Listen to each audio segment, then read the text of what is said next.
నమస్తే. ఇన్నాళ్ళు నన్ను సపోర్ట్ చేస్తూ, ఎంకరేజ్ చేస్తూ మీ ప్రేమని నాకు అందిస్తున్న ప్రతి ఒక్కరికి కృతజ్ఞతలు. అలాగే ఈ వీడియో కూడా ఖచ్చితంగా మీకు ఉపయోగపడుతుంది. లైక్, షేర్ అండ్ సబ్స్క్రైబ్ చేసి మీ సపోర్ట్‌ని నాకు అందించండి. అలాగే ఈ వీడియో పట్ల మీకున్న అభిప్రాయాన్ని కామెంట్ సెక్షన్‌లో కామెంట్ చేసి తెలియజేయండి. ఇప్పుడు వీడియోని చూద్దాం. నమస్తే. Welcome to our channel. నేను పద్మిని. ప్రస్తుతం మనతో పాటు ప్రముఖ ఆధ్యాత్మికవేత్త, అస్ట్రాలజర్, చండీ ఉపాసకులు వంశీ కృష్ణ గారు మనతో పాటు ఉన్నారు. మాట్లాడదాం. నమస్కారం వంశీ గారు. నమస్తే అండి. కులదేవత.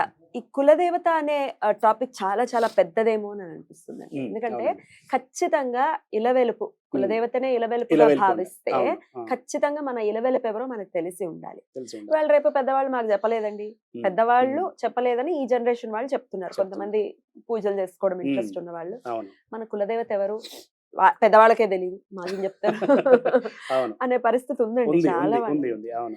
కానీ కులదేవత ఆరాధన అనేది ఎంత ముఖ్యం, ఉమ్, ఖచ్చితంగా చెయ్యాలా, ఉమ్, అలాగే ఒకవేళ తెలియకపోతే ఆ ఉమ్, దేవతని ఎలా పట్టుకోవాలి, ఉమ్. మా దేవత వీళ్ళు ఎలా పూజించాలి, ఈ విషయాలు ఒక్కసారి శాస్త్రం ఏం చెప్తోందండి? తప్పకుండా. కులదేవతను పట్టుకోవడానికి ఫస్ట్ ఏంటంటే మా బ్రాహ్మణుల కంటే కూడా పండితుల కంటే కూడా మాకంటే ఎక్కువ ప్రయత్నం మీరే చేస్తున్నారు ఒక రకంగా. మాయే ఉందండి, మనం మన బ్రాహ్మలు అనండి, అంటే మీరు నన్ను అడగడం వల్ల కట్టుకోండి. మాకు కూడా అలాంటి పరిశోధన చేయడం చాలా మంది కూడా అడుగుతుంటారు. అంటే మా కులదేవత ఎవరు ఏంటి అని చెప్పేసి అడగడం అలాంటి ప్రశ్నలు రావడం చాలా జరుగుతుంది బయట Yeah, కూడా. yeah. అయితే ఏంటంటే మనం ఇంట్లో నిత్య పూజ అవి చేస్తుంటాం, ఇష్టదైవానికి ఏదో పూజ చేస్తుంటాం. కానీ ఎంత ఇష్టదేవతకు అక్కడ పూజ చేసినా కూడా కొన్ని కొన్ని మనకు ఇంట్లో ఏవో అరిష్టాలు జరుగుతూనే ఉంటాయి. ఎందుకు అంటే కులదేవాన్ని మర్చిపోవడం వల్ల. కులదేవం అరిష్టం అంటే ఉంటుందా అయితే? అరిష్టం ఖచ్చితంగా ఉంటుంది. ఎందుకంటే ఇలవేల్పు అన్నట్టు, అంటే ఆ ఇంట్లో కొలిచేటటువంటి వేల్పు ఆ దేవతని ఇలవేల్పు అని చెప్పేసి దాన్ని కులదైవం అని చెప్పేసి అంటారు. కులం అంటే ఒక క్యాస్ట్ అనుకోవడానికి లేదు, ఆ వర్గానికి సంబంధించినటువంటి దేవత. Yeah. బ్రాహ్మణులు కానీ తర్వాత మిగతా వర్ణాలు ఎవరెవరైతే ఉంటారో ఆ వంశం నుంచి వచ్చినటువంటి ఒక దేవత. కులదేవత ఆరాధన అనేది ఒకవేళ తెలుసుకోవాలి అంటే దానికి ఏంటంటే మనకు ఒక గ్రంథం కూడా బయట ఈ మధ్యలో రిలీజ్ అయినట్టు నేను విన్నాను. అంటే ఏ గోత్రం వాళ్ళకి ఏ ఇంటి పేరుతో ఏ దేవత ఉంది అనేటువంటిది ఒక బుక్ రిలీజ్ చేశారు. అలాంటి ఆథెంటికేషన్ ఏంటి, ఉందా ఆథెంటికేషన్? అది దాని మీద కూడా కొద్దిగా పరిశోధన జరుగుతుంది. అది తర్వాత చెప్పుకుందాం మనం. అది రీసెర్చ్ జరుగుతుంది ఇంకా. అంటే దాని మీద ఇలాంటి అన్ని కూడా జరిగిన తర్వాత ఒక బుక్ రిలీజ్ చేశారు. అంటే ఈ ఇంటి వాళ్ళకి ఈ దేవత ఉంది అని చెప్పేసి అలా కొన్ని ఉన్నాయి. మనకు తెలిసినటువంటి విషయాలు ఏంటంటే ఇప్పుడు భద్రకాళి టెంపుల్ వరంగల్లో ఉంది. వరంగల్ ప్రాంతం వాళ్ళకి ఎక్కువ శాతం భద్రకాళి ఆరాధన, ఇలవేల్పు భద్రకాళి ఇలవేల్పు ఉండడం ఒకటి. ఇది తెలుసుకోవాలంటే ఇంకోటి ఏంటంటే కొందరికి పేర్లు కూడా పెడుతుంటారు. ఇప్పుడు వెంకటేశ్వర్లు అని, శ్రీనివాస్ అని ఇలాంటి పేర్లు ఉన్నాయంటే ఆ ఇంటి కులదేవత వెంకటేశ్వర స్వామి లాగా ఉన్నాడు అని చెప్పేసి అది మనం అర్థం చేసుకోవచ్చు. అలా కాకుండా కొందరికి గోత్రాలు కూడా ఉంటాయి. ఇప్పుడు మహీపాల గోత్రం అని చెప్పేసి ఉంది. మహీపాల గోత్రం అని చెప్పేసి అంటే వాళ్ళకి వీరభద్రుడు ఆరాధన దేవత అని, ఆరాధ దేవత అని. తర్వాత మార్కండేయ గోత్రం ఉంటుంది. మార్కండేయ గోత్రం అంటే వాళ్ళకు శివుడు ఇలవేల్పు అని. అలా కొన్ని గోత్రాలను బట్టి కొన్ని కొన్ని వచ్చాయన్నమాట. దాంతో పాటు ఈ కులదేవత ఆరాధన ఒకవేళ మనం తెలుసుకున్న తర్వాత ఆ దేవతను ఎప్పుడు ఆరాధించాలి అని చెప్పేసి అంటే మనకు ఇంట్లో ఏ శుభకార్యం జరిగినా సరే మొట్టమొదలు కులదేవతకి పూజ చేయాలి. అందులో మళ్ళీ కులదేవతతో పాటు మాతృకా దేవతలు అని చెప్పేసి గౌరీ పద్మా శచీమేధ సావిత్రి విజయాజయ దేవసేన సదా స్వాహ మాతరో లోకమాత్ర ధృతి పుష్టిస్తథా తుష్టి ఆత్మన కులదేవత. ఇందులో కూడా కులదేవత ఉంటుంది. అలా ఈ షోడశ మాతృకలని సప్త మాతృకలు బ్రాహ్మీ మాహేశ్వరి చైవ కౌమారి వైష్ణవి వారాహి చైవ చంద్రాణి చాముండ సప్త మాతర. ఈ మాతృకలకు పూజ చేసినప్పుడు అందులో కులదేవత ఆరాధన కూడా ఉంది. వీళ్ళకు పూజ చేసినప్పుడు ఆ కులదేవత ఆరాధన చేయడం ద్వారా ఆ వ్యక్తి తర్వాత చేసుకోబోయేటటువంటి వివాహం కానీ గృహప్రవేశం కానీ అటువంటి వాటిల్లో ఎటువంటి ఇబ్బంది లేకుండా కులదేవత అనుగ్రహంతో ఇంట్లో అన్ని శుభాలు కలుగుతాయని చెప్పేసి కులదేవత ఆరాధన అనేది ముఖ్యంగా వచ్చిందనమాట. కాబట్టి ఆ కులదేవత అనేది మనము తెలుసుకోవాలి అంటే ఇంకొక మార్గం ఏంటంటే ఇష్టదైవమే. ఇప్పుడు ఇష్టదైవానికి రోజు పూజ చేయడం ద్వారా ఏదో ఒక క్షేత్రానికి అమ్మవారు కానీ లేకపోతే ఎవరైనా స్వామివారు కానీ అమ్మవారు కానీ ఆ ఇళ్ళవేలుపు ఎవరో అక్కడికి వెళ్ళే మనకు అదృష్టం కలగడం, అక్కడికి వెళ్ళడం, తెలుసుకోవడం, ఎవరి ద్వారా మనకు తెలియడం, అలాంటివన్నీ కూడా అమ్మవారే ఖచ్చితంగా అమ్మవారు కానీ స్వామివారు కానీ మనకు తెలియజేస్తారు. కాబట్టి ముందైతే తెలియని వాళ్ళు ఇష్టదైవ ప్రార్థన చేసుకుంటూ ఆ పూజ చేసుకుంటూ ఉంటే తర్వాత కులదేవతను తెలుసుకొని ఆ విధంగా కులదేవతను పూజిస్తే ఇంట్లో అన్ని శుభాలు జరుగుతాయి. అరిష్టాలు అనేవి వస్తాయి ఖచ్చితంగా కులదేవతని విస్మరిస్తే అనేది అర్థమవుతున్నటువంటి విషయం. మరి ఎటువంటి నెగటివ్స్ ఉంటాయని అనుకోవచ్చు?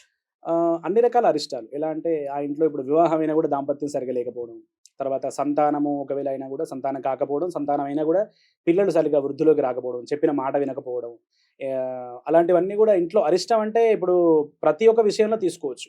కాబట్టి ఏదో ఒక విషయంలో ఇబ్బంది పడడం, మానసిక చింతన ఉండడం, ఆలోచనలు అలాంటివన్నీ కూడా ఉండడం, ఇలాంటివన్నీ కూడా మనం ఏదో ఒక మొక్కుబడి ఉండి ఆ మొక్కుబడి మర్చిపోవడం, ఇలవేల్పుని మర్చిపోవడం, ఇలాంటివన్నీ ఉండడం వల్ల ఖచ్చితంగా ఇలాంటి అరిష్టం అంటే చెడు జరగడం. కాబట్టి అలాంటి ఏవో ఒకటి జరుగుతూనే ఉంటాయి ఇంట్లో. పేర్ల విషయం మీరు ఇందాక ప్రస్తావించారు కాబట్టి మ్మ్. ఆన్ దట్ నోట్ పేర్లు పెట్టుకోవటంలో కూడా ఇవాళ రేపు బోల్డ్ అంత ఫ్యాషన్ వచ్చేసింది. ఫ్యాషన్ వచ్చేసింది. ఇప్పుడు నా పర్సనల్ ఎక్స్పీరియన్స్ చెప్తే ఆ. మా అబ్బాయికి కానీ మా అమ్మాయికి కానీ చాంతాడంత పేరుంది. అవును, అయ్యో బాబోయ్ ఇంత పేరా అని కమెంట్ చేయడంలో ఫస్ట్ ఉంటారు. ఉంటారు. అసలు ఎందుకు పెట్టారు అనేది ఆలోచిస్తే ఉమ్, ఫస్ట్ ఇలవెలుపు ఖచ్చితంగా ఉంటుంది. అవును. నాగా ఇప్పుడు మీరు పెట్టుకున్నటువంటి ఆ పెద్ద పేర్లో ఖచ్చితంగా ఫస్ట్ నాగా, ఇలవేల్పుతోనే స్టార్ట్ ఆ చేస్తారు. వెంకట నాగ కామన్. ఆ వెంకట అవును, నాగ అవును. లేకుండా జనరల్ గా ఉండదు. పేర్లు ఉంటాయంటే సంశయమే. అవి ప్రత్యక్ష దైవాలు కూడా. ఆ, వెంకటేశ్వర ప్రత్యక్ష. స్వామి, తర్వాత ఆ, నాగదేవత ప్రత్యక్షంగా నాగదేవత కదా ఇలవెలుపులు ఉంటాయి. ఆ తర్వాత ఇష్టదేవత, ఇష్టదేవత. ఆ తర్వాత అసలైన పేరు. అవును, దీనికే అవును. ఈ నవ్వటం ఉమ్, లేకపోతే ఎంతో కొంత వాళ్ళని హాస్యం హేళన, చేయటం, హేళన. హేళన చేయడం డెఫినెట్లీ ఆ, ఆ పాస్పోర్ట్ లో సరిపోతాయా అనటం, ఈ అవును. వైఖరిని ఎలా చూడొచ్చండి? అంటే అనేవాళ్ళు అంటూనే ఉంటారు సాధారణంగా. ఇంకోటి ఏంటంటే ఇప్పుడు అంత పెద్ద పేరు మనం సాధారణంగా ఆధార్ కార్డులో కానీ ఎక్కడ కానీ మనం దాన్ని ఏదో లేదు. మనం ఒక ఇప్పుడు కేజే, ఇప్పుడు నా పేరు ఉంది కేజే డివి నాగపద్మిని, అవును, కేజే కుప్ప వెంకట నాగ జయదుర్గా వెంకట నాగపద్మిని. అయితే మన ధర్మం మనం పాటించడంలో ఒకవేళ నవ్వినా కూడా ఇంకోటి అంటే ఎదుటి వాళ్ళు నవ్వుతున్నారంటే మనం కరెక్ట్ ఉన్నట్టే ఫస్ట్. ఎందుకంటే ఇది కలియుగ ప్రభావం కాబట్టి మనం సరిగ్గా ఉంటేనే ఎదుటి వాళ్ళు చూసి నవ్వుతారు. కాబట్టి ఎదుటి వాళ్ళు అన్నీ మనం పట్టించుకుంటే మనం కూడా మార్చుకోవాలి. ఒకవేళ ఆ, ఆ నవ్వేది మనమే అనుకో అయితే గనక ఆ. మనం మార్చుకోవాల్సిన అంటే మనకు పరిస్థితిలో సంస్కారం ఉంటే ఉన్నాం. మనం నవ్వం కదా.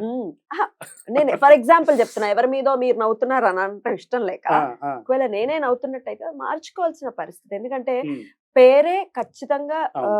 మన ఉమ్. ఎందుకు పెడతారు పేరు? మంచి మంచి మంచి భవిష్యత్తు లక్షణాల ఉండాలి. గురించి ఆ పేరుతో లక్షణాలు వస్తాయి కదా. ఖచ్చితంగా. అవును. ఇలవెలుపులతోటి తర్వాత ఇష్టదేవతలతోటి పెట్టుకుని ఉమ్, ఎంతో కొంత బాగుండాలి అనే పరిస్థితి ఉన్నప్పుడు అవును. ఇట్లా నవ్వటం అనేది నేనైతే నా పర్సనల్ ఎక్స్పీరియన్స్. ఈ పేర్ల బట్టి ఎందుకు తీసాను ఈ టాపిక్ అంటే పేర్ల బట్టి కూడా ఇలవెలుపుని ఇప్పుడు మనం కనిపెట్టచ్చు. నాకు కూడా ఇద్దరు అబ్బాయిలు, ఉమ్. వాళ్ళకు కూడా చాలా పెద్ద పేర్లు ఉన్నాయి.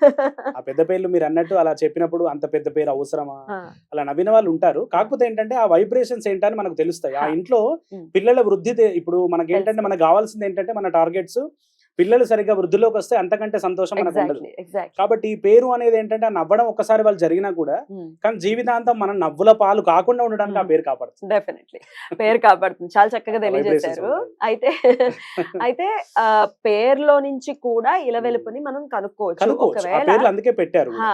అండ్ ఇంకొక విషయం ఏంటంటే ఇందులో ఒకవేళ వాళ్ళ పూర్వీకులు చెప్పలేదంటే పూర్వీకుల పేర్లు తెలుసుకుని అట్లీస్ట్ తెలుస్తుంది, ఎంతో ఎట్లా కొంత తెలుస్తుంది. ఇప్పుడు మా తాతగారి పేరు ఏదో ఒకటి అని చెప్పేసి చెప్తుంటారు, వెంకటేశ్వర్లో లేకపోతే ఇంకేదో చెప్తుంటారు.